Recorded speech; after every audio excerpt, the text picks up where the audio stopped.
and welcome to the Brevard City Council regular meeting of Monday, December 15th, 2025. I want to say welcome to everybody that has joined us here in person. It is always great to see people here, but also to welcome everybody that is watching the live feed of this online. I want to start by introducing the people sitting up here. On my far right is our city attorney, Mac McKellar. Next to Mac is Councilman Lauren Wise. Normally, next to Lauren would be Councilwoman Pamela Holder, but Councilwoman Holder is ill this evening. Next to Pamela, actually on my immediate right, is Aaron Baker. He is a council member, and he is also our new Mayor Pro Tem, having been elected Mayor Pro Tem at our meeting 2 weeks ago. So, congratulations, Aaron. I am Mayor Maureen Kopoloff. On my immediate left is our city clerk, Denise Hodgson. Next to Denise is Councilman Gary Daniel. And next to Gary is Councilman Dean Lytle, our newest council member who was sworn in 2 weeks ago. And next to Dean is our city manager, Wilson Hooper. With that, I am very pleased to welcome Reverend Keith Thompson, the pastor at Brevard Davidson River Presbyterian Church, who is going to give the invocation. Thank you. Let us pray. God of grace, we pause this night to remember that we're part of a living history in this wonderful community. And so we remember and give thanks for all those who have served in the past through this council and other avenues to make this the remarkable place that it is. And we pray especially your blessing upon this council this night, that in their deliberations and in their decisions they may serve the common good. And we are especially grateful for the leadership and service of Councilman Lytle. We pray your blessing upon all of them, and we thank you for this remarkable, wonderful place that we get to call home. In your name we pray. Amen. Amen. Reverend Keith, not so fast, Reverend. Now tell us a little bit about Brevard Davidson River Presbyterian Church. Well, you all may not know why it has such a long name, but it actually, out on Davidson River Road, there's a plaque that the original Davidson River Church was there on Davidson River Road. That church during the Civil War split into two congregations with two sessions and worshiped together on occasion during the war. I thought when I moved here I was in the South, but this has always been mixed. I think three ways: Northern sympathizers during the war, Southern sympathizers, and mountain people that wanted nothing to do with it. But that has always been the character of this region. Now, in about 1900, the Davidson River Church started a daughter church over on Probart called the Brevard Presbyterian Church. And it's no longer there. The manse is there. A small plaque is there. But then during the Depression, those two churches joined and became one church with that big, long name that's hard to fit on a sign and can make for some really strange email addresses. The Brevard Davidson River Presbyterian Church. We've had a preschool there for almost 70 years. When it started, it was called Kitty College.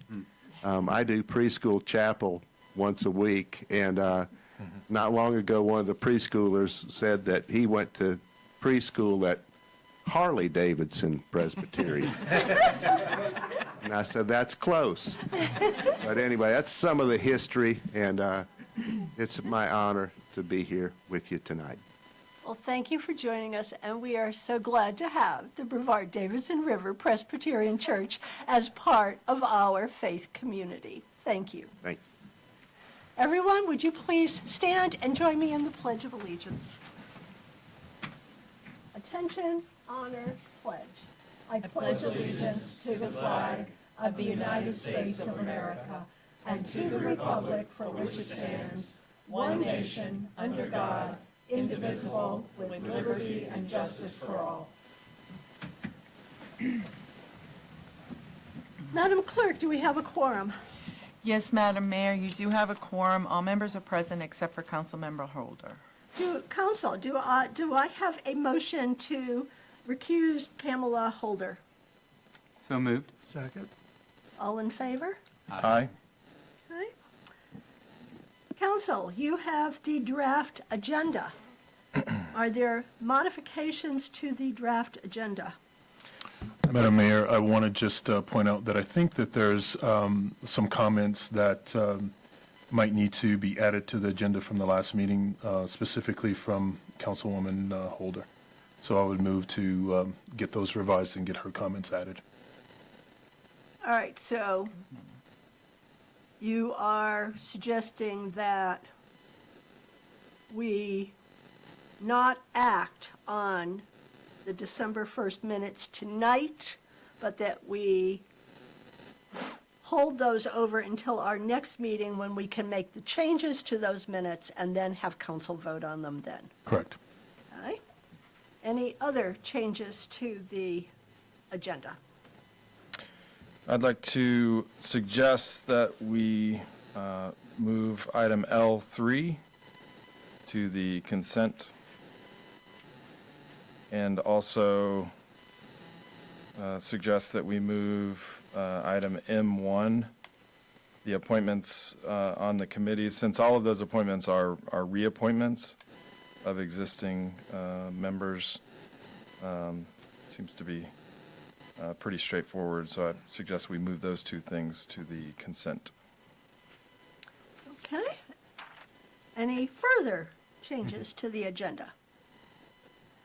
All right, council, do I have a motion to approve the modified agenda with the removal of the December 1st, 2025 minutes and moving item L3 and M1 under consent? moved. Second. All in favor? Aye. Opposed? Okay, the modified agenda is approved. All right. All right, we will skip the minutes. We have no minutes to approve since we've removed the December 1st minutes. And we will move on to certificate awards and recognition. You're gonna- all right.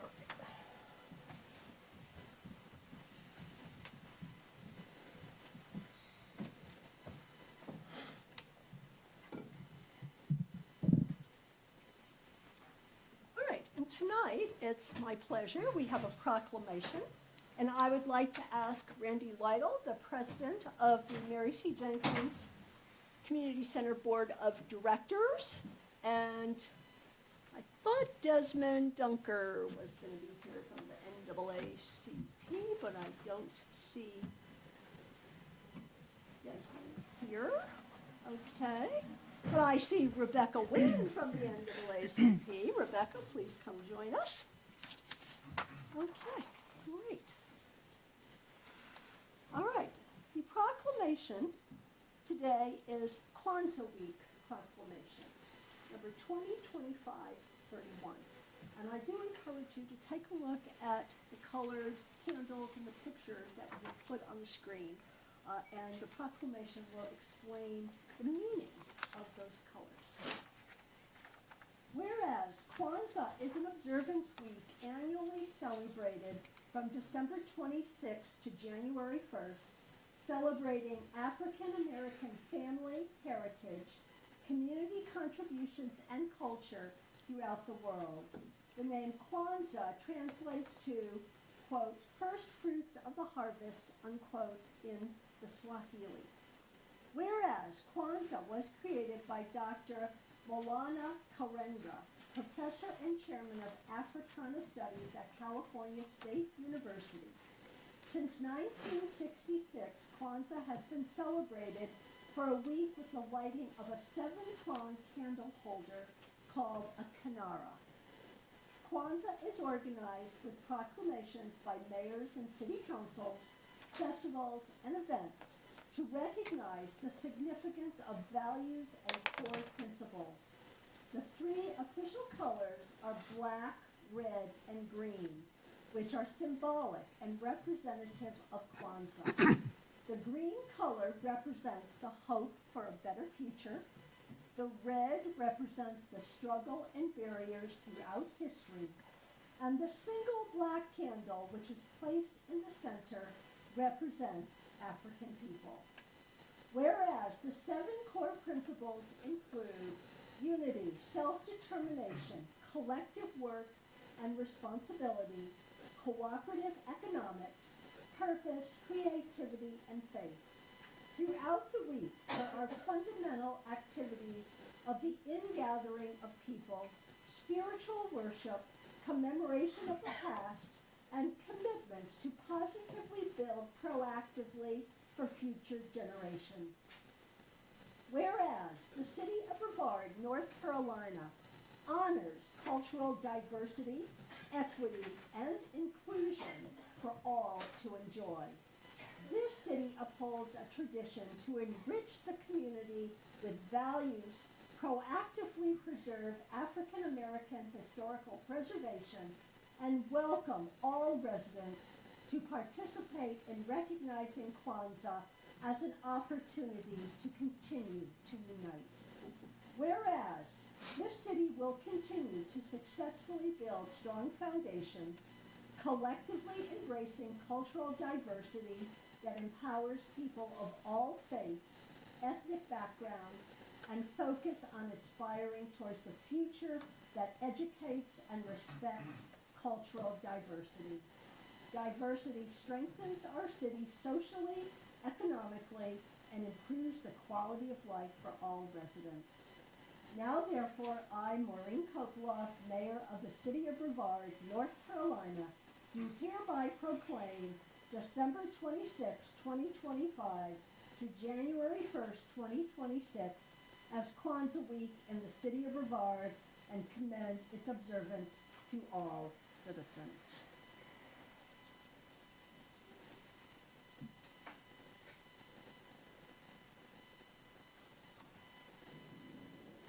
Randy, Rebecca, do you want to say anything?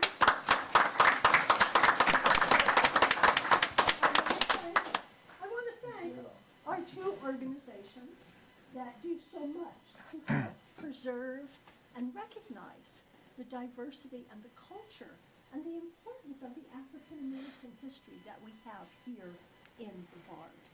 And that's Mary C. Jenkins, the Board of Directors, NAACP, and I know for sure both on a lot of those 2. But it's important that we remember. It's important that we cherish and that we recognize our history and that we preserve and that we teach that history. And we cannot do that alone. And so it is so important that we have these organizations that step up and help us do that. And the city is stronger and better for that. So thank you both, and I'm very proud to be able to declare that week Kwanzaa Week here in Brevard. Thank you.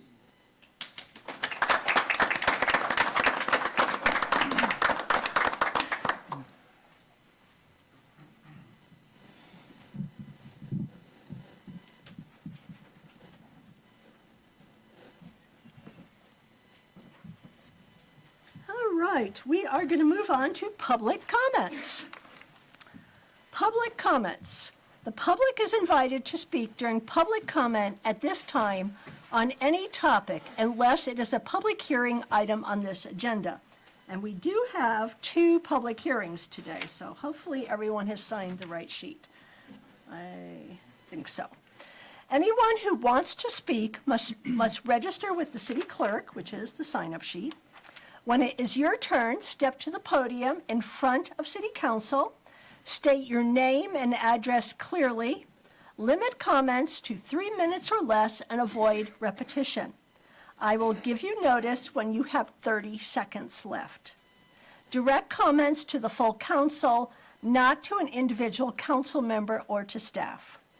I will call people up in the order that they signed the sheet. Our first speaker tonight is Carol Stone.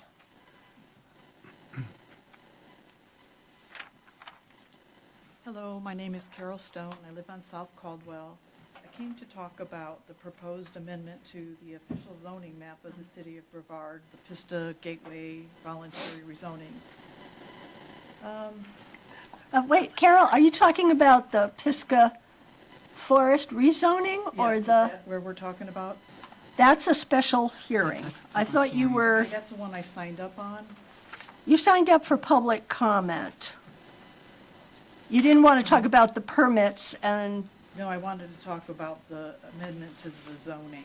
okay. That's a public hearing. I'm just going to move you to the public hearing. We're just going to transfer your name. Okay, no problem. It can be very confusing with all the rules. Okay, we're going to move on to the next person for public comment, Doug Powell.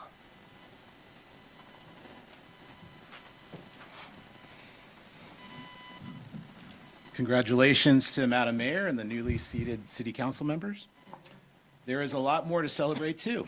Today we celebrate Bill of Rights Day, which was ratified on December 15th in 1791 and includes our freedom of religion, freedom of speech, due process, among many other God-given rights derived from the Bible and protected in the Constitution.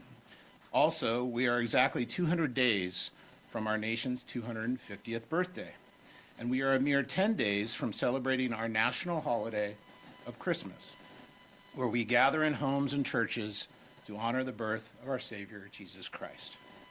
One of our founding fathers who knew how to reconcile these two important birthdays and national celebrations was John Quincy Adams. John Quincy was the son of our second president, John Adams. Having grown up in the family he did, he knew just about every founder of our country and had a clear understanding of the original intent of American government. At age 6, he watched the Battle of Bunker Hill with his mom on a hillside. At age 8, he was practicing marching drills with the Boston militia. At 10, he accompanied his father in a diplomatic mission to France. At age 14, he accepted a post as secretary for Minister Francis Dana in St. Petersburg, Russia. Besides French and Russian, John Quincy became fluent in 7 languages total and held positions as a congressman, senator, secretary of state, and our 6th president of the United States, just to name a few. On July 4th, 1837, John Quincy was asked to deliver a national anniversary speech in Connecticut. He said, quote, "Why is it that next to the birthday of the Savior of the world, your most joyous and most venerated festival returns on this day?" He continued, "Is it not that in the chain of human events, the birthday of the nation is indissolubly linked to the birthday of our Savior?"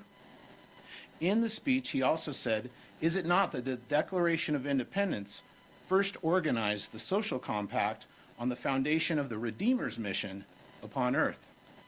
That it laid the cornerstone of human government upon the first precepts of Christianity?"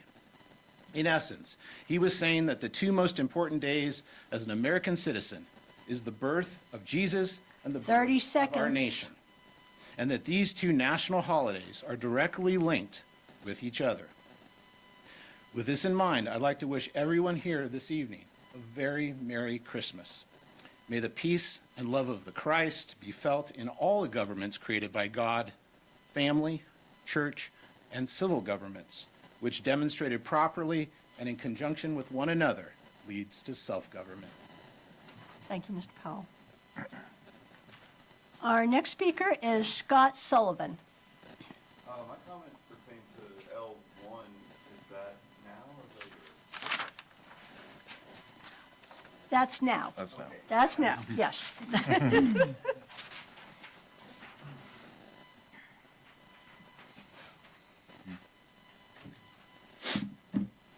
I'm not very good speaker. I'm going to use my phone if that's all right. My name's Scott Sullivan. I live downtown here. I frequent the yard. I have a business that exists there, and I wanted to speak to the amendments that are going to happen to the UDO, and would hope that the yard would be a shining case study of a place that should be edited into the UDO and not edited out. and just be considered. So, all right, let's see. I also produced the winter market at the second year in a row. It was really great. And so I'm speaking both on behalf of myself and support of all the small businesses that operate at the yard, the makers and the families that rely on this space. What is the yard? It's not a large commercial development. It's not condos. It's not a Walmart. It should be governed differently. It's small-scale, community-oriented space. It's incremental development. It functions as a third place other than work and home, so people can come together there. It was previously a vacant lot that was kind of an eyesore. It was heavily used by the city's subcontractors, large trucks in and out of there, fill dirt, moving services. I would say the impact was actually higher before the current owners of the yard took over. They planted a ton of native trees, pollinator gardens. They've invested in the streetscape. They've created affordable and flexible space for small businesses and nonprofits to thrive. They've hosted weekly farmers markets and seasonal makers markets. They built a kids' bike path and a play area, free. You don't have to pay to go spend time there.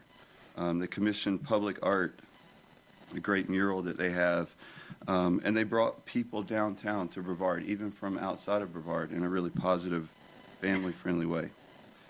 Why it matters to me personally, it's 30 seconds. allowed my business to grow and thrive. I see friends and family there. And the yard doesn't have the financial capacity as a large developer. Requiring big box level infrastructure cost would effectively eliminate small community scale spaces like this. The yard's asking for reasonable accommodations, not special treatment, and the impact it creates is far greater than the physical footprint it occupies. I'm asking the city to recognize the yard as a unique, low-impact community space, adjust and clarify the UDO so spaces like this can exist. Time, Appreciate Mr. the city Sullivan. council. Thank you. Thank you. Our next speaker is Josh Fisher. Good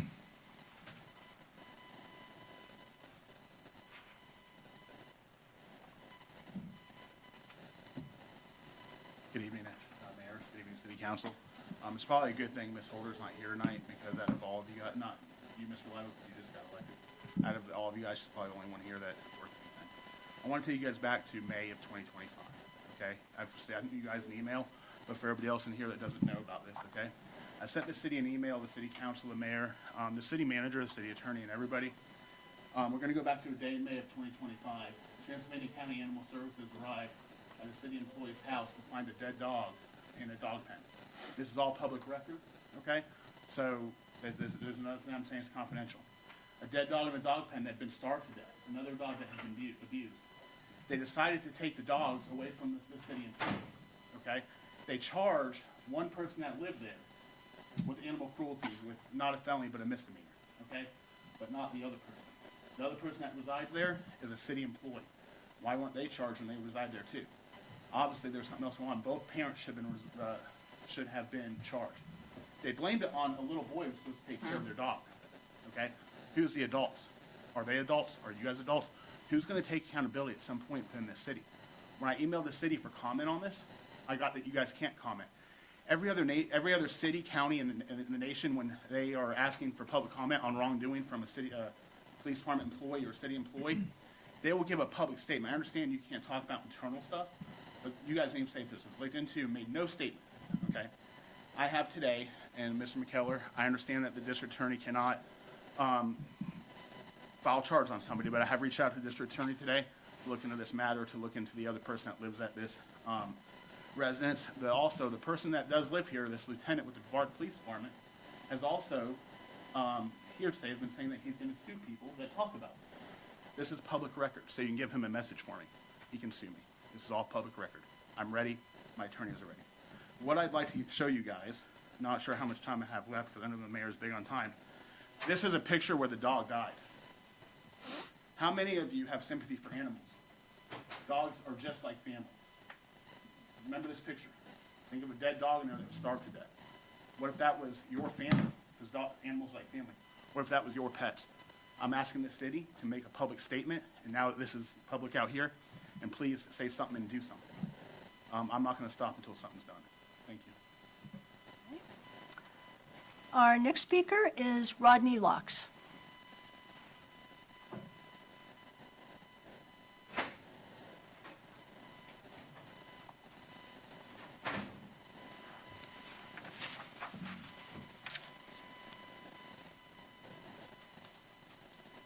Good evening, City Council. My name is Rodney Locks. I live at 187 South Friar Street.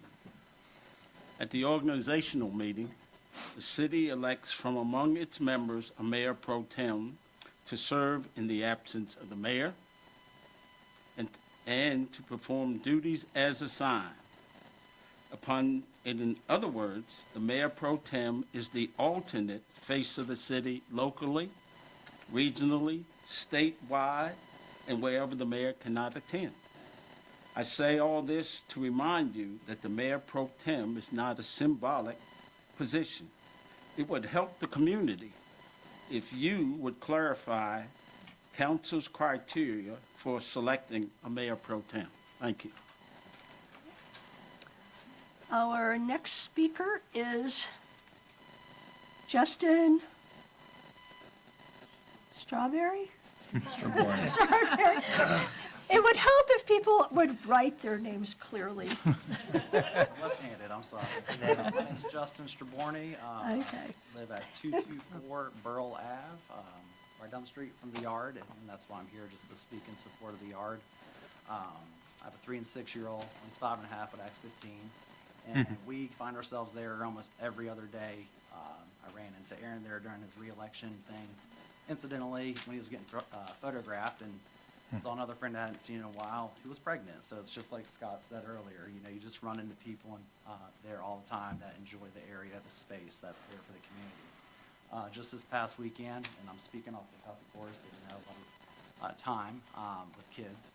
I ran to a friend that I worked with in Raleigh 10 years ago there. He was up here for having fun at the winter market, and I just found out he had a double bypass surgery, healthy as an ox, but, you know, so someone I used to work with 10 years ago, I ran to him at the market, which was amazing. Then an old high school friend that lives here for 5 years in Penrose but never comes to town, and he has a 10-month-old. So now we're going to start hanging out again. We ran cross country 20 years ago together. So these are moments that happen organically, and I just feel it's important that the yard continue to be able to do what it's doing and kind of growing organically, if possible, at a reasonable cost to them. So that's my comment. Thank you. All right, that is everyone that has signed up for public. You said it was about the Pisgah Gateway. You said that the yard was underneath. No, the yard is separate. Is it, are you, About the yard, all right, come on up. That's good. Back. Okay, all right. So I wanted to make a comment about the yard because I just recently found that it was underneath the zoning and changes on that. And as the other speakers have said, I was pretty surprised to find out that this is being questionably being rezoned. I remember when it was nothing, and there was nothing there, and the city put the railroad depot there, and the citizens of Brevard were pretty outraged about the dollar amount that was spent on that parking lot. And it was pretty much a parking lot for nobody. Then an idea sparked, and I don't know anybody or any of the owners or the people associated with the Brevard, but I live in the area, so I drive past all the time. So an idea was sparked, an Airstream showed up, coffee, ice cream, and then there was picnic tables, inviting the community and families and children. Then Creekside Food Truck showed up to carry on a business, local business, well-loved business that had been closed because of a roundabout coming. Now it seems like the planning department is seeking to destroy a gathering place that the locals are craving. There's so many places and so many comments made that the children in Brevard don't have any place to go and there's nothing to do. And of course, we all have the forest and we know we can go to the forest, but going to the forest, taking your children there, it's an event. But when there's somewhere in our backyard that the children can go ride their bikes and community members can hook up with other community members, I would hate to see that destroyed because they want to operate it like a business. Yes, they do special permits there, they have improved the site, and it is my understanding that when they do these permits there, that they do apply and pay the permit fees before they do this. So I'm asking City Council if this is included in another part of the rezoning to ask for an exclusion for this and let the yard continue to be the park and spot that it is in Brevard. Thank you. Thank you, Ms. Stone. Okay, that is everybody that signed up for public comment. All right, we will now move on to our public hearings. I know this is a little confusing between all these different sections. Our first public hearing is the proposed amendment to the official zoning map of the City of Brevard, Pisgah Gateway Voluntary Rezonings. And our Assistant Planning Director, Aaron Bland, is going to walk us through what this means. Yes, thank you, Madam Mayor. So I'm going to give a bit of a history lesson here because this has been going on for a while. But just to remind you of what has happened so far. So back in June and September of 2024, the Planning Board first discussed rezoning much of the area surrounding the US 64, US 276, NC 280 intersection at the entrance of Pisgah National Forest to a new zoning district called the Pisgah Gateway Mixed Use District, or PGX. The board forwarded a recommendation to City Council, who enacted the rezoning and updates to the UDO in November of 2024. After that, as a part of Session Law 2024-57, the General Assembly amended a provision of the general statutes that pertain to what is known as downzoning, which retroactively invalidated that rezoning.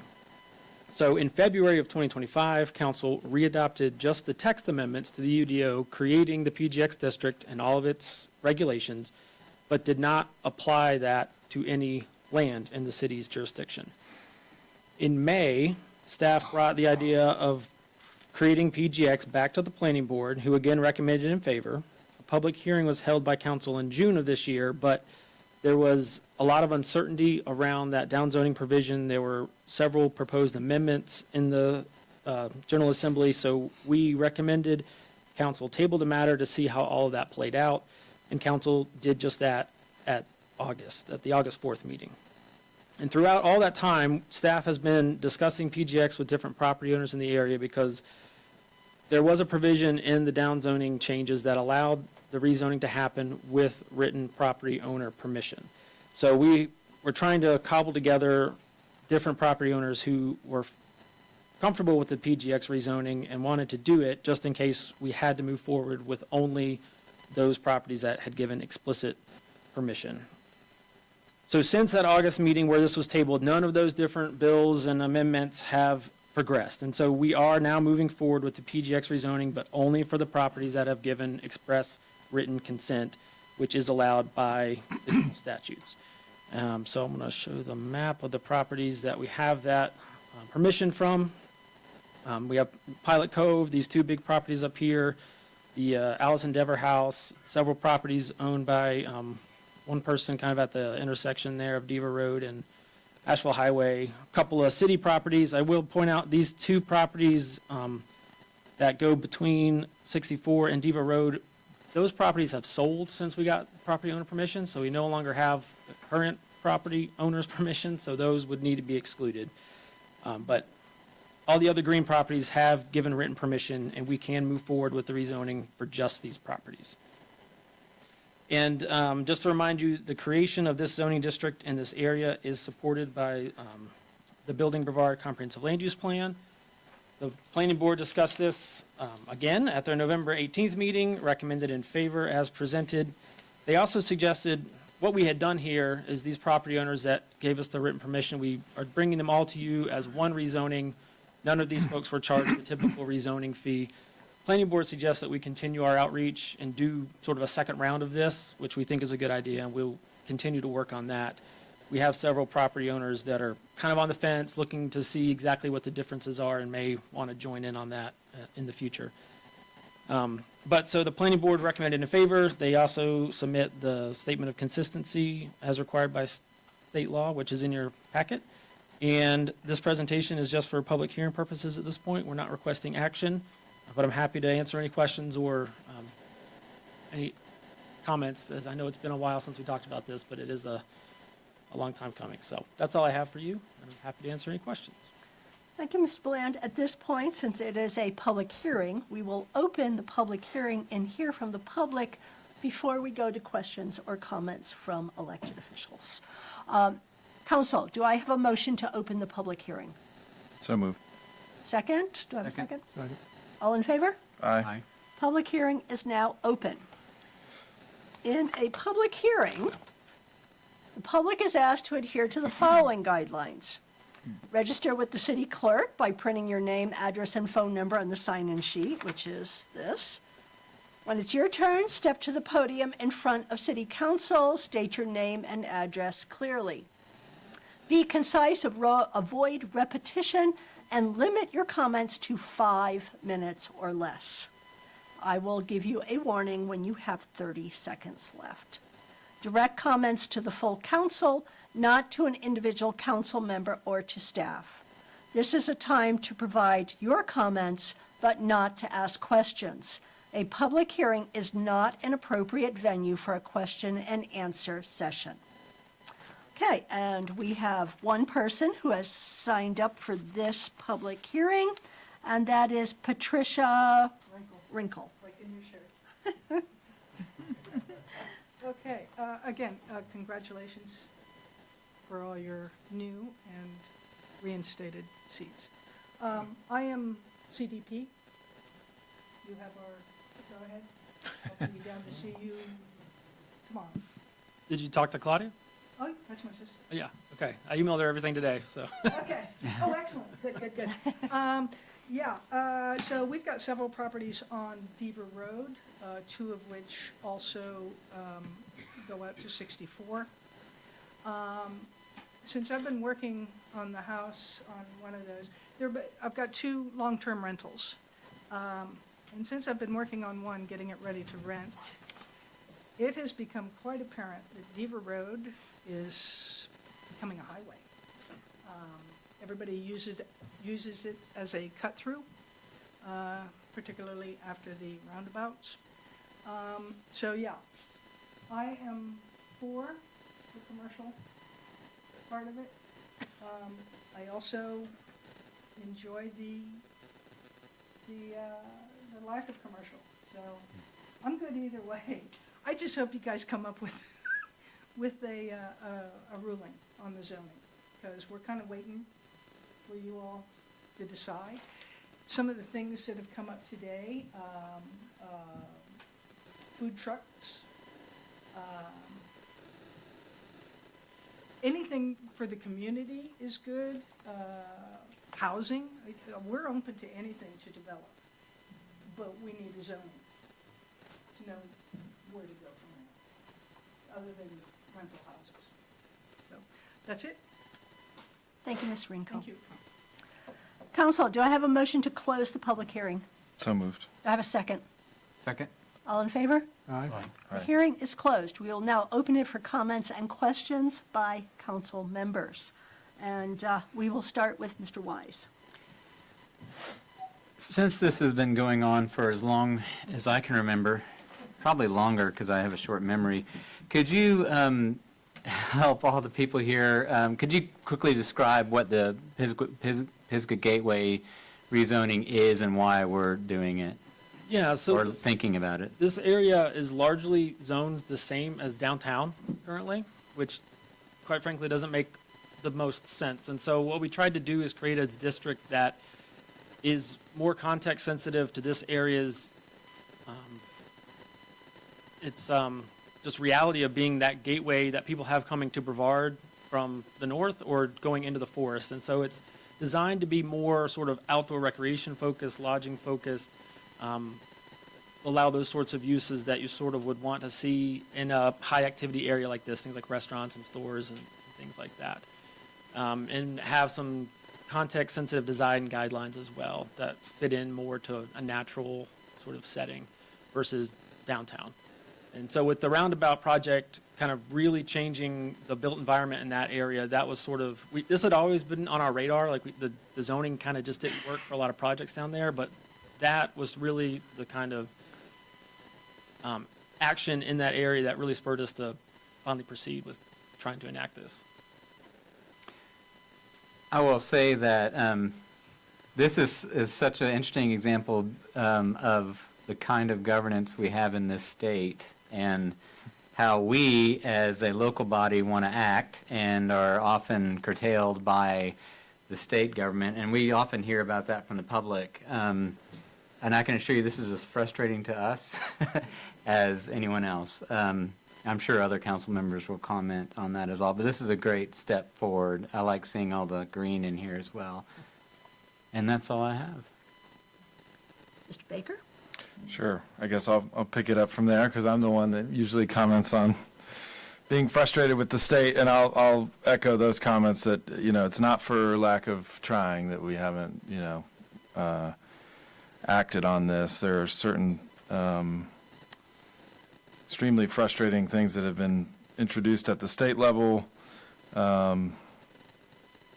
including for legislation which was supposed to be for hurricane relief, and they tagged in this little fun benefit to all the cities in the state where we could no longer do downzoning without some pretty rigorous and almost impossible tasks. So my first question is actually going to be for the city attorney, just to weigh in on if what the latest is on the state legislature and potentially amending their mistake from months ago.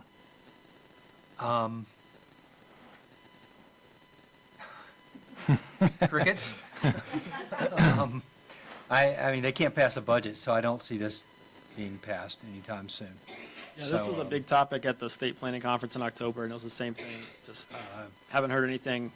Yeah, this seems to have gone well down the priority list. And so I don't see there being any modifications to this anytime soon. I believe that the town of Mills River may have gotten a local bill to allow them till July the 1st to do some special downzoning because they really got caught in a problem. I think they implemented their entire zoning UDO and got caught in this date thing. And they're scrambling to get theirs done. I think July 1st is their date. Yep. But they had to get a special local bill to, and finally got that through. But the statewide bill of any kind, there's been nothing that I've heard. And I don't expect to hear anything from the legislature about this anytime soon. And so we're moving forward as we can. So the green properties on here are properties we've gotten permission from. I assume that all of the properties have been contacted and given that opportunity, correct? They've all gotten letters. We haven't spoken directly to owners of all of them. We're trying, and we're making progress as we can as we juggle everything else we're working on. But we've got a few properties that have specific, projects or development in mind. So those are the ones we're trying to talk to first because it might be most interesting or applicable to them. And I know we've talked about spot zoning in the past and have some concerns about that. Given that we're talking about just a limited number of properties, is there any concern about that? We're not concerned about that because you don't have a single property owner benefiting in this instance, and it's also in direct conformity with our future land use map for the area. That whole area is identified, so we're not going counter to our future plans for the area. So we're not Okay. particularly worried about that. Well, hopefully, that we can do a little bit more outreach and get some other folks on board. In my mind, particularly the properties right around the construction work that's going on are some of the most critical to get on board with this. So hopefully we will see them join. And then finally, I just want to say, anytime anybody says they're long-term renting their property, I want to thank them for doing that. So thank you for doing that, and those are all my comments. Mr. Daniel? As has been said, this has been on our plate for quite a while, so all my comments have been made, and I'll echo the other comments as well, and look forward to a resolution to this soon. Mr. Lytle? Yeah, my curiosity was around sort of timeline if you were to just go full bore in contacting and getting answers over what period of time, how long do you think that would take to get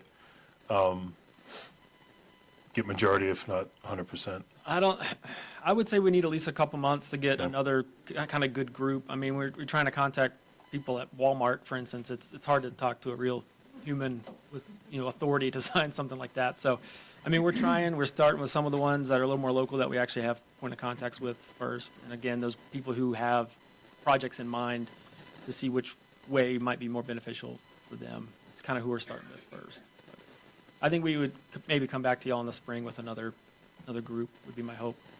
Great. That's all. Thank you. All right. Thank you, Mr. Bland. There is no action requested tonight. This will be back on the agenda, I believe, in 2 weeks for council to make a decision. Moving on to our second public hearing, and this is the closure of the unopened alleyway by Henderson Pediatrics. And Mr. Paul Ray, our planning director, will walk us through this.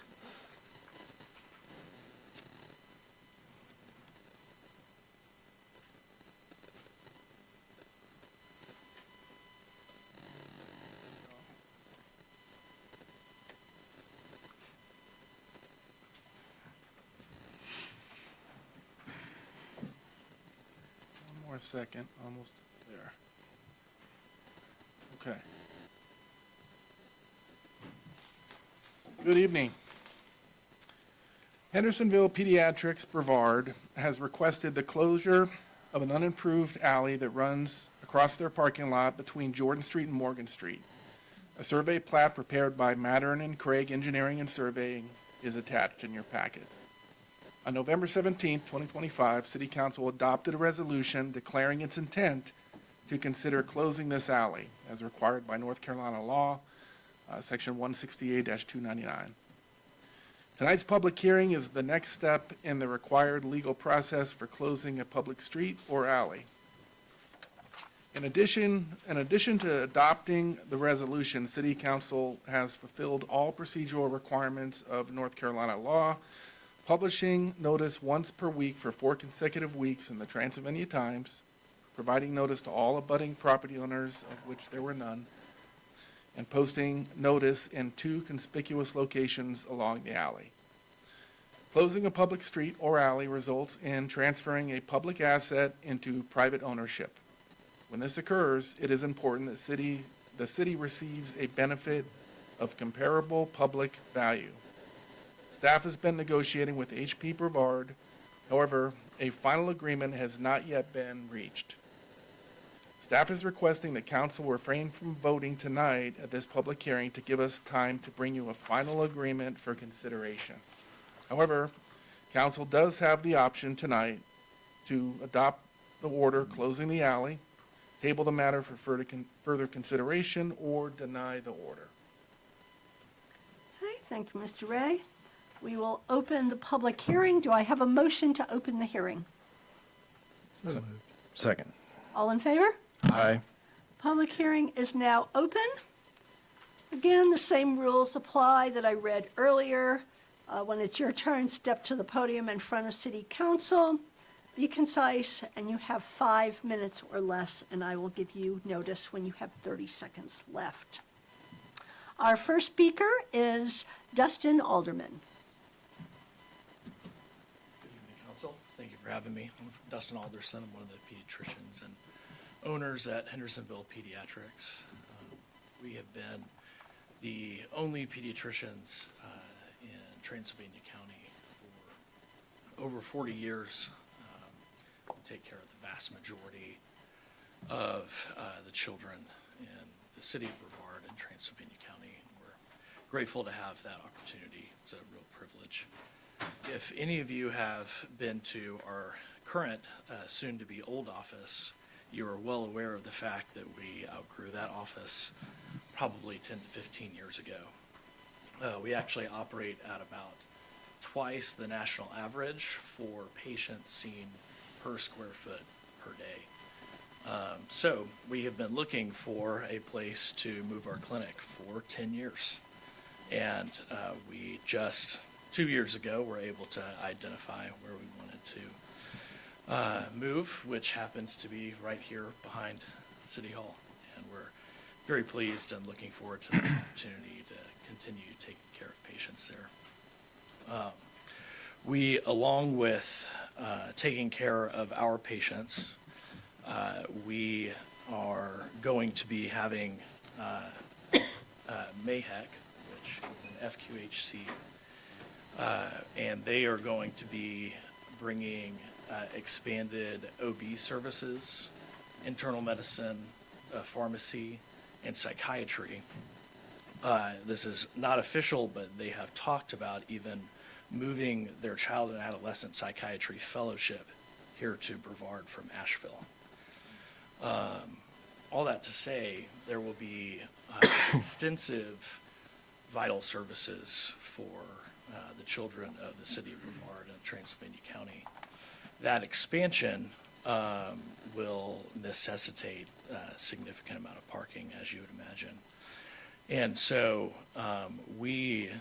our hope is that in exchange for closing this alley, that we will, and our intent is to allow public parking as much as is absolutely possible and or feasible, while still honoring the needs of our patients, MAHEC's patients, and any of the other potential tenants in which we're nearing having LOIs for two other entities that serve the public along with us. So we appreciate the opportunity. I don't have much else in the way of initial commentary, but I would imagine there might be questions, and so I'm happy to stay up here if you would like me to, or I can sit back down. Thank you, Dr. Alderson. Why don't you have a seat? If there are questions, you can come back up. Thank you. But thank you.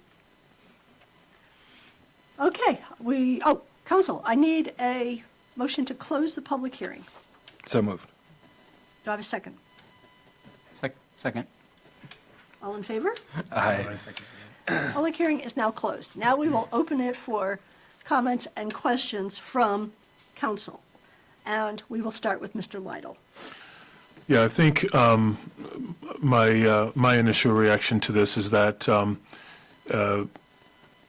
it is a public space. Obviously, we do want to get like-for-like benefit from it.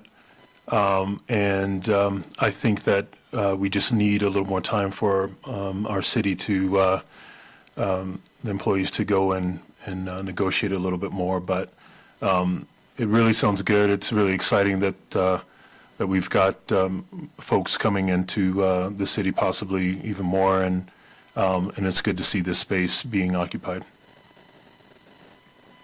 Mr. Daniel? I drove by today. It looks like you guys are already putting in or operating as if you've already got this right away deeded to you. You already started construction in your lot that would indicate that. I agree with what Mr. Lytle says. This is a substantial piece of property that's being considered to be given for a fairly small compensation as far as the lot size is concerned. So I don't think we're ready to make this decision personally. I'm not, and if it were, it would not be to agree to this.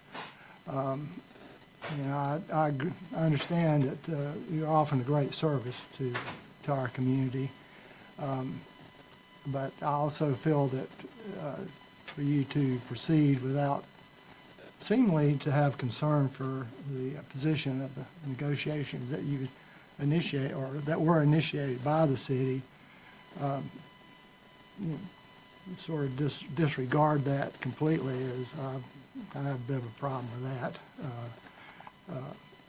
So you're talking about what is already one of the largest private parking lots in the city of Brevard, and we're talking about making it larger without an equal compensation to the city. So I have some personal concerns about this.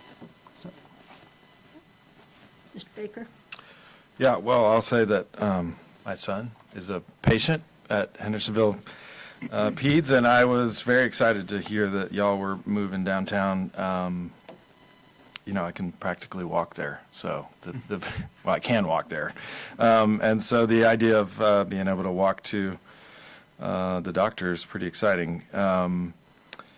And so I was excited about that. I was also excited about the original idea that we had, which was to sort of do a little bit of a swap.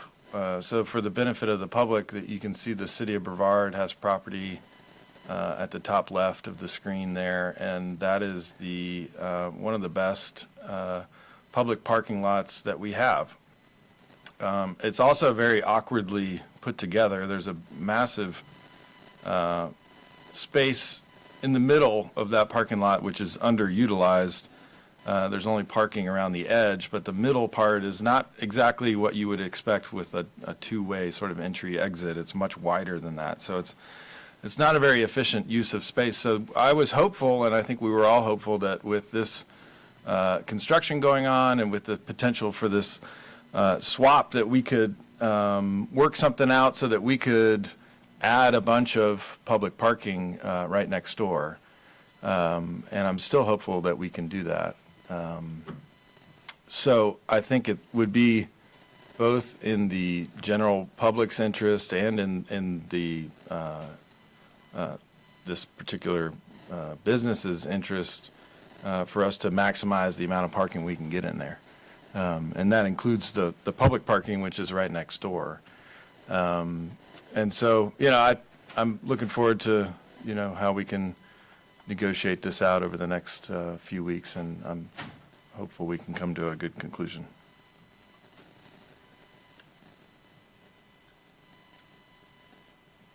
Okay. Mr. Wise? Thank you for coming and speaking to us. I really can't add to any of those comments. I sort of agree with all of them to some degree or another. I do think we're kind of in the middle of a negotiation here, and it would be premature to make a decision tonight on this. Your voice is valuable part of this conversation as well, so I think it's a little bit half-baked for decision-making now, but this is kind of on the front burner for us, so we'll keep looking at it. All right, I think that's the end of comments, and this will come back at a later time for a decision. So thank you all for coming to the public hearings. All right, we will move on to the consent agenda.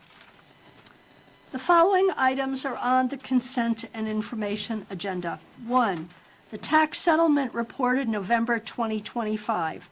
2, notice of change orders number 1 and 2 for the water treatment plant project upgrade. 3, budget amendment FY25-GASB 87, lease of police station at 132 Commerce Street. 4, Council Finance, Human Resources, and Citizen Appointment Committee minutes, September 22nd, 2025. 5, Council Housing Committee minutes, October 14th, 2025. 6, Rosenwald Community Advisory Board minutes, October 16th, 2025.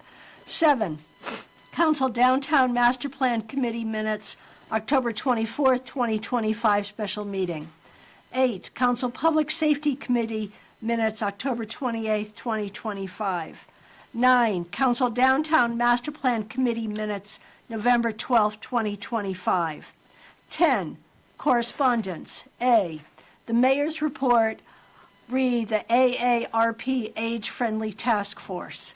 B, ABC Board meeting minutes, October 23rd, 25. And C, ABC Board meeting minutes, November 3rd, 2025, special meeting. And number 11, the proposed amendments to the City of Brevard Unified Development Ordinance, Chapters 2, 4, and 8, Institutional Campus Zoning District. And number 12, appointment of citizen members to policy committees. Council, do I have a motion to approve the consent agenda? So moved. Do I have a second? Second. All in favor? Aye. Opposed? Consent agenda is approved. All right, we will move on to unfinished business. The first item is the proposed amendments to the City of Brevard Unified Development Ordinance, Chapters 2, 3, and 19, Temporary Use Regulations. And I believe Emily Brewer, our senior planner, is going to walk us through this. Yes. This is a follow-up to a previous public hearing that was held on November 17th. So I will not rehash the entire thing, but I will certainly cover the highlights. This is a staff-initiated text amendment to revise the standards for all temporary uses and to clarify when an applicant needs to secure a temporary use permit and when an applicant needs to secure a special event permit. Temporary uses are land uses on private property that are established for only a fixed, limited period of time with the intent of discontinuing it once that time expires. So this text amendment looks at all of the different temporary uses within our ordinance and outlines some specific requirements. These requirements are kind of in two different buckets. There's general for all of them, and then there are some specific temporary uses that are established with their own definition and standards. These include outdoor seasonal sales, temporary mobile classrooms, temporary vendors, temporary outdoor events, and other items. As I said, the council did hold a public hearing on this item on November 17th. No members of the public participated in that public hearing, but council members requested some additional information on how a development could pursue a permanent farmers market or flea market on their property. We then also heard a number of constituent comments with questions about the future of the regular farmers market held at the yard. The full details are in your staff report, but one of the objectives of this text amendment is to clearly identify when a temporary use is temporary and when it amounts to a permanent use. So a weekly farmers market held all year round acts as a permanent use. And so, despite this being a permanent program, our current ordinance allows for this to be operating under temporary use permits. So, the yard has been legally operating with its farmers market for the last 8 months under 3 successive temporary use permits. Under this text amendment, the use would be subject to the same zoning standards as other permanent uses where appropriate. Things that we require of permanent uses are the provision of parking, landscaping buffers, sidewalk circulation requirements, things like that. And we do require those of any developer or property owner who is looking to put a permanent land use on their property. The proposed amendment would mean the yard and other outdoor events on private property would be unable to operate with a temporary use permit if they intend to hold more than 6 outdoor events per calendar year. But the yard and any other developer or property owner who is interested in regular or permanent open-air markets could pursue one of the following. A special use permit For a flea market, this is something that is currently in our UDO as a permanent use. Flea markets are defined as periodic sales activities held in an open area, semi-open facility, or temporary structure where individual merchants offer goods for sale to the general public. So that would be permitted with a special use permit in most of our zoning districts, including neighborhood mixed use, which is the zoning district where the yard is located. The special use permit would be held by the Board of Adjustment, which is a quasi-judicial board that assesses the proposed use's location, design, configuration, and determines whether or not it is appropriate for that site. There is also a conditional zoning district, which I know council is very familiar with. The conditional zoning district is explicitly in our code to allow for innovative and creative developments that would not otherwise be permitted within the broader ordinance requirements. So similar to a special use permit, council would instead be the one making the decision, but they would consider the location, design, and configuration of the entire development to ensure that the project is compatible with the area and in line with the city's goals and objectives. Mayor Maureen Kopoloff, City Manager Wilson Hooper, and Planning Director Paul Ray met very recently with the yard property owners and shared these different options as well. So we have, as of the publication of the agenda on December 11th, we have not heard back from the property owner on if they choose to move forward with any of these options. So, but this is not just a amendment that changes that. It affects all of our jurisdiction where we would allow for temporary uses of any kind, which is included in our comprehensive land use plan,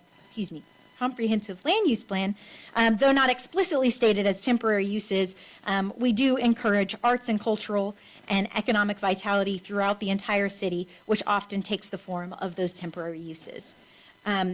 The planning board heard this item on October 28th and recommended approval. They also forward a statement of consistency and reasonableness in accordance with state law. And so we have held the public hearing, and we are requesting that council take one of the following actions tonight. Adoption of the amendment as written, adoption of the amendment as revised by you, council, rejection of the amendment or table the amendment for future consideration and/or hearings. And I'm happy to answer any questions. Thank you, Emily. Council, do I have a motion concerning the proposed amendment? I move that we adopt it as presented. Okay, do I have a second? Second. All right, we will open it for discussion. Mr. Daniel. At the last meeting when we discussed this, I think I've stated pretty clearly that I live in that neighborhood, and I appreciate the yard. I enjoy seeing the families that are gathering there. And I've challenged the staff, and I've talked to them since. And I have to say that, a lot of folks who have come and spoke to us, who have written us letters, really enjoy this and really think a lot of it. I think I enjoy it and think a lot of it. And I think I could speak for the council as a whole. And I think also our staff think this is a great thing. The person that doesn't seem to think it's a great thing seems to be the owner of the yard, because all they have to do is get a permit. But to do that, you have to commit. You have to commit to what you're doing, and there doesn't seem to be a will to do that by the owner. They are pushing back against getting either a special use permit or a conditional zoning, which is what anybody in this town of Brevard has to do. And that's been stated, I believe, by the owner before. So I want to see this continue. So I encourage that we get this permit taken care of. This is not a rezoning by any stretch of the imagination. It's a clarification of what a temporary permit is. They always thing I always used to take to heart was that, we wouldn't need laws if people just did the right thing, So misusing the temporary zoning permit has led us to this point where we have to make more regulations. The intent is, if you're doing it temporarily, you get a temporary permit. If you're doing it permanently, you follow these regulations that are clearly in our ordinances, always have been. There's no reason to think that you're going to do something else. So I would hope that, and then to blame the city for that indecision on the owner's part, I don't, that rubs me the wrong way, but as I said, I hope that we can resolve this by just getting a permit. Thank you. Thank you, Mr. Daniels. Mr. Baker. Yeah, I want to hone in on just the special use permit way forward. And so we have several businesses in the city operating now under a special use permit. Is that? Various special use permits, yes. And I'm thinking of one in particular, I think the two of the auto shops that are on Caldwell Street, are those both special use permits?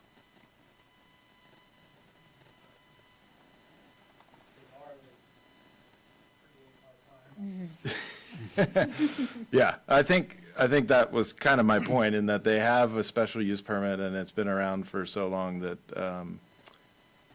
they operate as normal. And the city, has the added benefit of continuing those businesses, but also, having a permanent way for them to keep doing what they're doing. And so that, I think, is the intent of the special use permit. The conditional zoning district, I understand, we've been through a couple of those with City Camper and some other properties, and I could understand that is a bigger step, because it is, it does require you to have like a master plan of your site, an idea of everything you might want to do there. And so I understand some of the hesitation for someone in the position of the owner of the yard in taking that step, but the special use permit seems like a very reasonable and incremental step towards, deciding what your permanent use is for the site. It could be, it could be received just for the market and just handle that particular part of what they want to do on the site, and everything else would be covered under other things. And so, I'm interested. Obviously the yard is beloved, and the markets that are going on there, I think everybody loves those, and part of what makes it special is that it has grown organically and in an incremental way, and we don't want to do things that are going to prohibit that sort of organic growth. And there's a lot of feelings wrapped up in all this, but I think one of the things I keep going back to is that if you take all the details out of it, this was a business that started grassroots. They pulled a couple temporary permits so that they could, prove their concept. And now we're at a point where, maybe, hopefully, they feel comfortable pulling this special use permit, which sort of enshrines that as a permanent use. And then maybe down the road, once they have grown a little more or proved their concept a little more, the conditional zoning district might make more sense. And so there are steps along the way that are available. And so, I think we actually have a system that works pretty well, despite, what some people might think out there. So I'm hopeful that we can continue talking to them about the special use permit. I think, that seems like a reasonable thing to ask. Mr. Lytle? Yeah, I would agree with most that's being said. In terms of the special use permit, the staff would be able to assist in those steps with the property owner, I'm assuming, right? Yes. So any clarifications or, setbacks that they may have, you'd be able to work through with them hand in hand. So I do agree. I hope that it can be resolved. Mr. Wise? Yeah, it's funny, this started out as sort of a clerical clarification, as a lot of our UDO things start out as, and we did get a lot of outpouring from the public, which we appreciate. I think for some reason, the yard felt like it was targeted as the reason this was happening, and it was not. But to me, this does show how well the UDO does work. It's acting exactly as the way it should, and I would say that the yard is incredibly valued, but it's also not unique in our community. This has happened before, and that's why we have provisions in place to ensure it can continue. It makes a lot of sense for them to pull temp permits for a while. They get established, they grow, and now they've grown. So to me, this is encouraging, one, because I love it when the public pays attention, and we got a lot of great emails.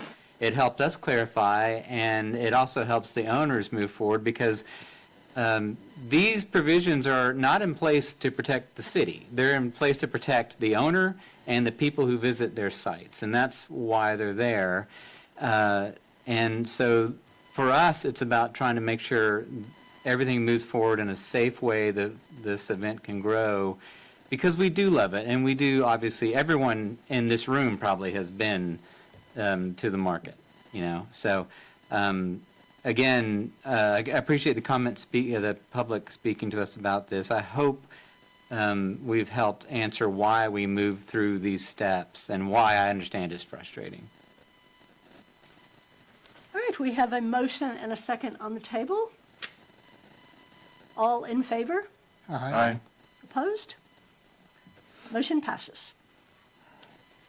All right, we will move on to our next item of unfinished business.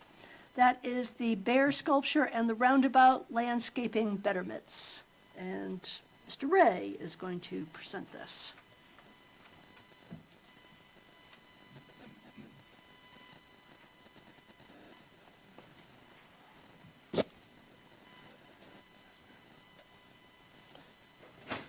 City Council previously approved a final design for optional landscaping improvements associated with NCDOT's roundabout project at the intersection of Highway 280, Dever Road, and Highway 64 and 276, project R5799, which is currently underway. Most recently, a group of local artists, led by Ann DeGara, has proposed installing a bear sculpture within the Highway 64-276 roundabout. The sculpture would likely be created by Charles Calvin, and approximately $20,000 in pledge donations has been raised toward the cost of the piece. On August 4th, City Council authorized staff to engage McAdams to prepare a scope and cost estimate for revising the previously approved landscaping plans to accommodate the sculpture and assist the city in seeking NCDOT approval.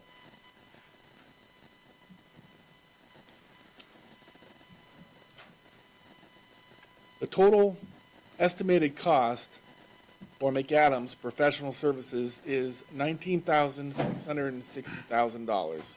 However, funding has continued to cover this amount. So Ann DeGara has raised an additional $20,000 to cover the cost of engineering, and already has $20,000 set aside for the cost of the sculpture piece. So tonight, City Council is asked to act on one of the following options. Number one, pass the NCDOT approval for installation of public art in the roundabout right-of-way, and authorize the city manager to execute the professional services contract with McAdams and accept the funds raised by Ann DeGara to cover the cost of engineering. Or two, reject the bear sculpture proposal and proceed with the roundabout betterments as previously approved. Thank you, Mr. Ray. Council, do I have a motion regarding the resolution requesting NCDOT approval and authorizing the city manager to execute the professional services contract. So moved.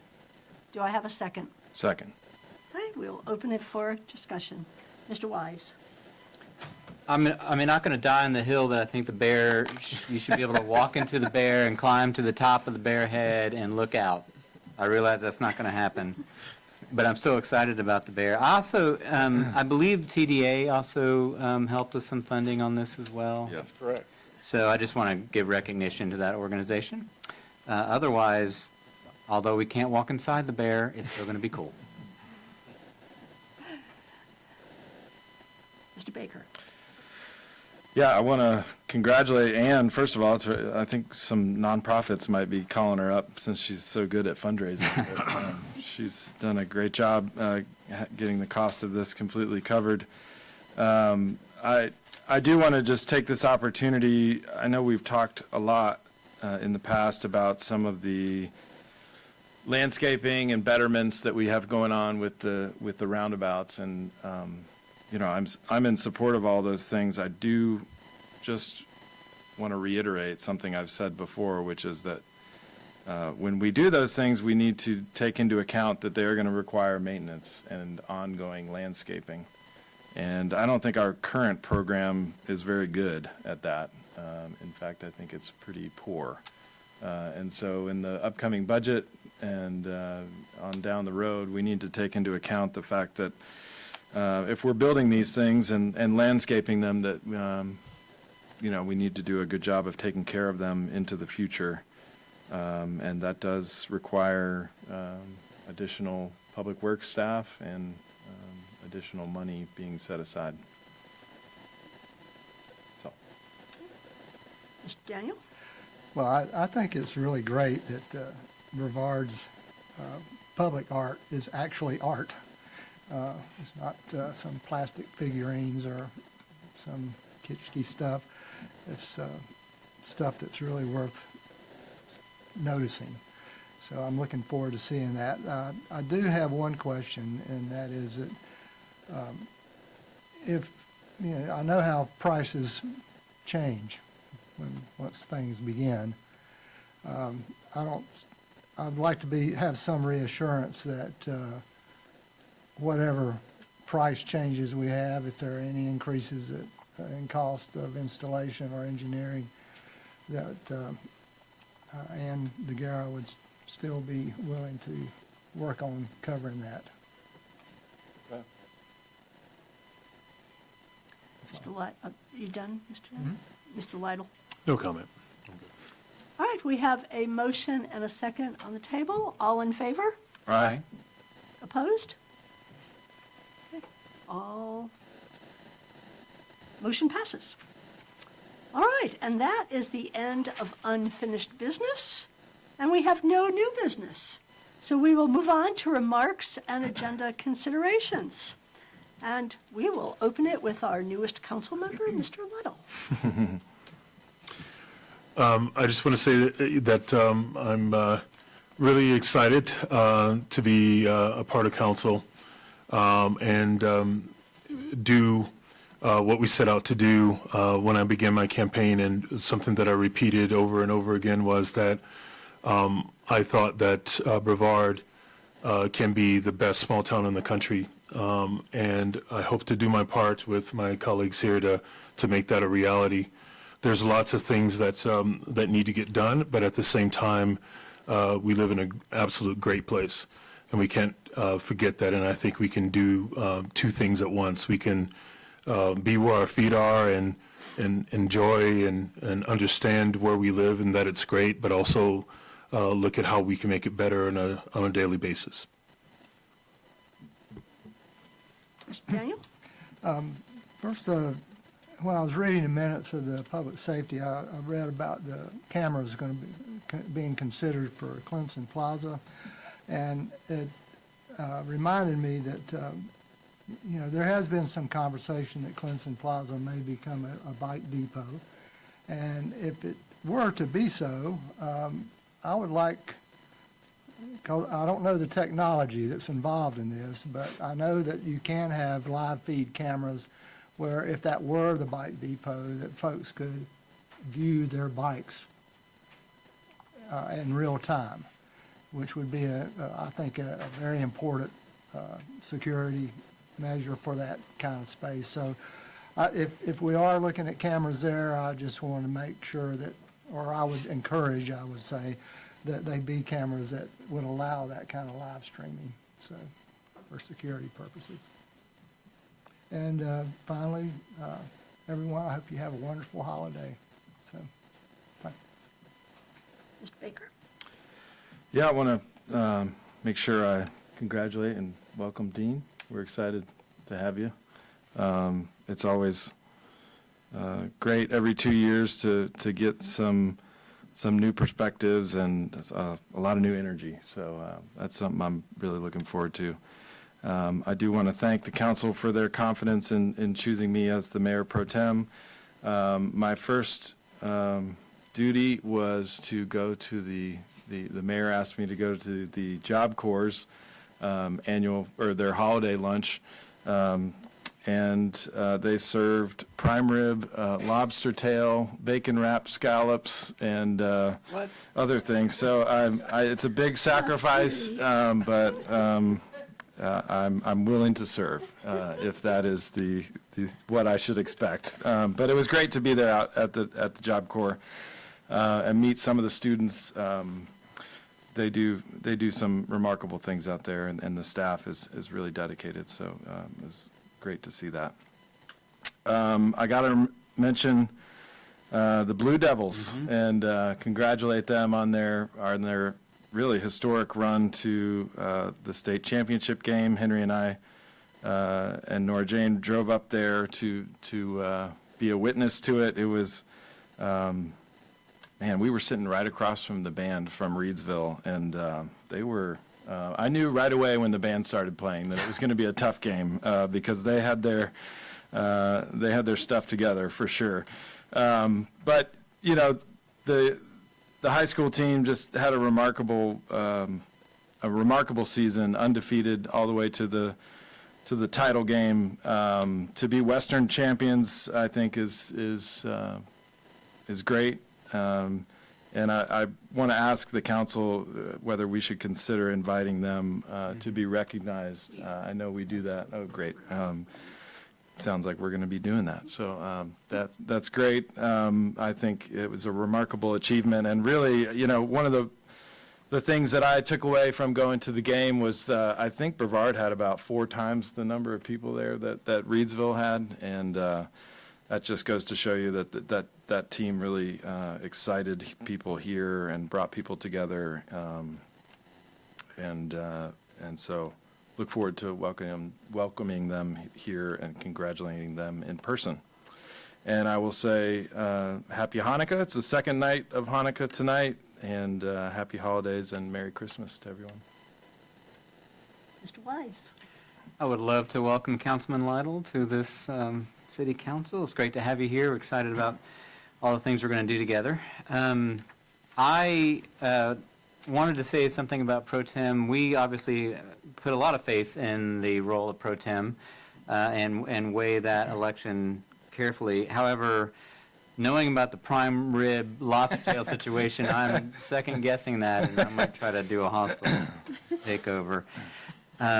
Go Blue Devils. Go Blue Devils.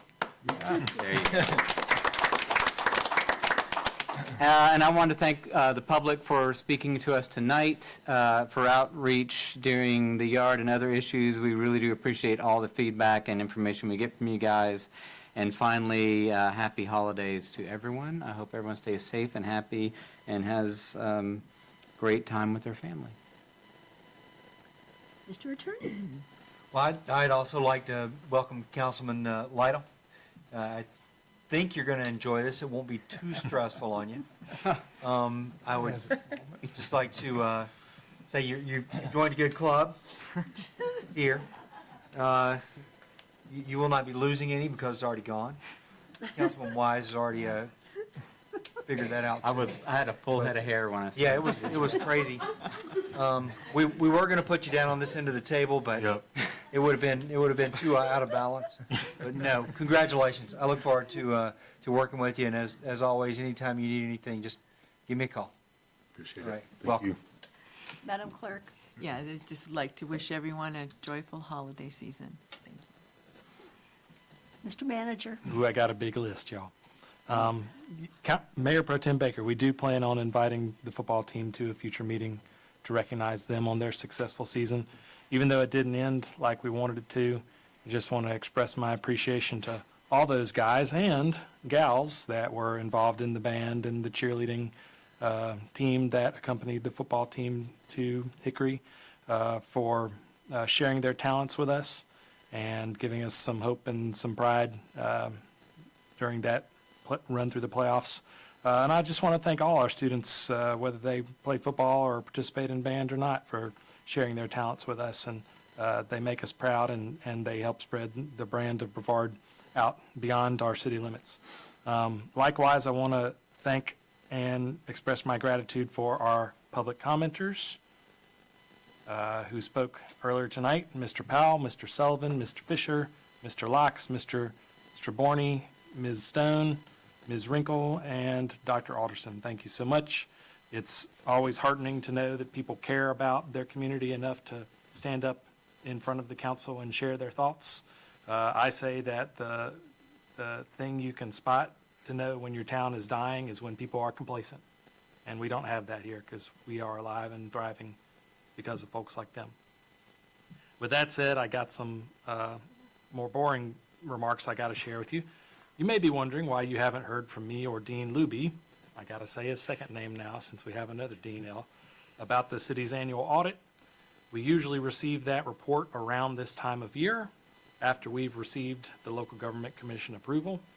But this year, they have changed the deadline to the end of the calendar year, 12/31.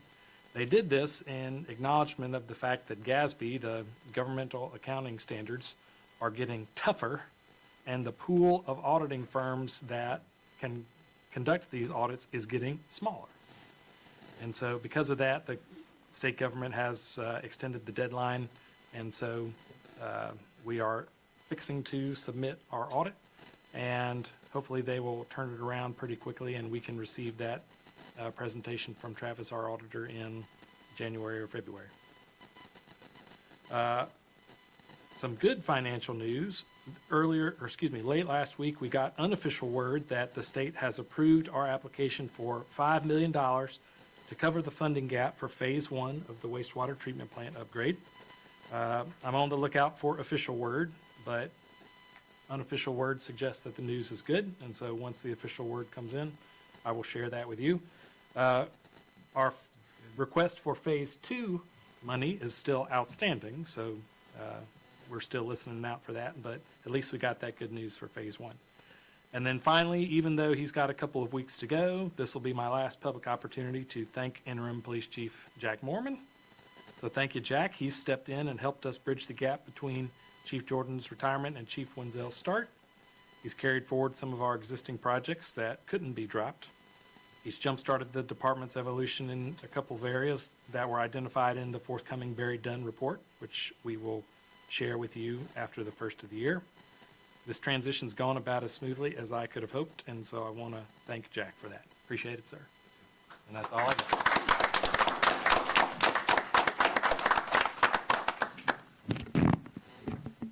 Yes, I just also want to echo how excited I am about really our new council. And, you know, anytime a council changes, the dynamics change, the energy changes, and I'm looking forward to incredible things that we're going to be doing in 2026. We've got some challenges, but we have an incredible community, and working together with our community, with our nonprofits, with all of our volunteers, with our committees, with our elected officials, with our staff, we can do just about anything. And so I'm just really looking forward to moving into the new year. Our community is so special. The Blue Devils, that was so exciting. And seeing the community support for our high school team, that was so special. And I look forward to seeing them here hopefully in January, so that we can recognize them. And I also want to thank everybody that helped make our holiday celebration so special. We had our Christmas parade, which the Chamber of Commerce organizes, but it takes a lot of people to make that happen. We had over 60 floats, local floats, from local businesses, nonprofits, organizations who came and celebrated with us. We also had a lot of our staff working, and I want to thank our police department that was out there. We have to close the roads. We have an awful lot of coordination for an event like that. I want to thank our fire department. They are out there also doing a lot of that coordination, and our public works department that is out there, as well as our sound system engineer, Alex, who is out there on every holiday with me. All of these people are out there working on the holiday to make it special for the community. And I think it was a special day. We had a wonderful tree lighting ceremony, even if someone did hit the button early. But it was a great tree lighting ceremony. We have over 30 of our local businesses that have decorated their windows. We've got additional lights out there. So, enjoy the holidays here. I think it's a very special time of the year here in Brevard because our community just comes together in so many special ways. And I do hope that everybody, and I have to mention, I don't want to mention Heart of Brevard, who organized our Light Up the Night ceremony. They are another one of our critical partners for making these events happen. But I want to wish everybody just a joy-filled holiday and a safe and wonderful holiday with you, your family, your friends. May you enjoy it in fellowship and peace and kindness. So with that, I think it is time to adjourn. Do I have a motion? Move we adjourn. Do I have a second? Second. All in favor? Aye. We are adjourned, and we have no closed session tonight. So. That was an easy one.